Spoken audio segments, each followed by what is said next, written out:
Miller, Miller, Miller. All right, so I'm standing there talking to your father when you guys make your pit stop and the yellow comes on, and I said, this might be a little like football. This might have been a fortuitous bounce, and you made it pay off. Drove a flawless last half of the race. Nobody could catch you. Hell of a job.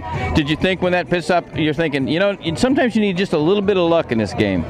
I think that's the first time we've had that type of luck, where we got out front and it was ours to lose, you know, and when that happened, we didn't lose it. You know, we had the speed in the car. The thing is, you know, we didn't have track position to start with, and it was difficult to make a ton of track position up. I could see getting one or two guys, but it was really difficult to get a bunch of guys and go straight to the front if you had speed. And we had speed in these cars. We didn't qualify where we wanted to, and then once we got out front, we showed we had plenty of speed. And same thing with Luca. I mean, Luca was able to leapfrog a bunch of guys in the pits and had plenty of speed in his race car.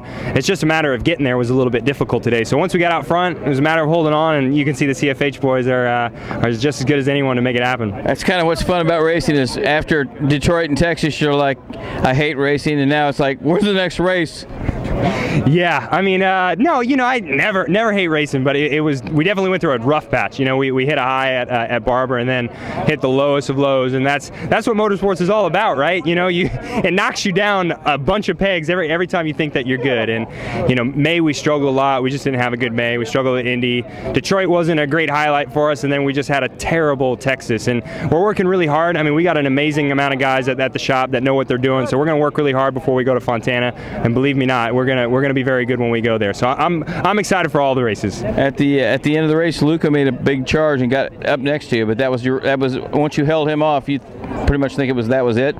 Yeah, you know, I didn't know how close he was going to get on that lap, but I couldn't get Gonzalez. That was the biggest thing I struggled with all race, was once I got that lap traffic, I couldn't get around him. I just had too much wash into turn one. I couldn't make a run. There's a couple times where I had a peak on him, but I couldn't get fully alongside of him, and I didn't really want to do anything silly. I knew he had to pit. It was our race to lose, and then Luca just closed up the gap. But as soon as we got through that whole kind of you know, period where it looked like, okay, it's going to be between us, I felt like we had good speed at the end, and I think, you know, Luca showed as well that he had plenty of race speed. So just, this is all CFH racing right here. It's all down to the cars. We had plenty of speed today, and I'm so happy for those guys that they got some success. Wink Hartman, Sarah Fisher, Ed Carpenter, a good day. American wins. We got a new camera girl. We switched camera girls halfway through this. Josef Newgarden wins in Toronto, an American winner again. RobinMillerRacer.com. Thanks for watching. Hell of a job.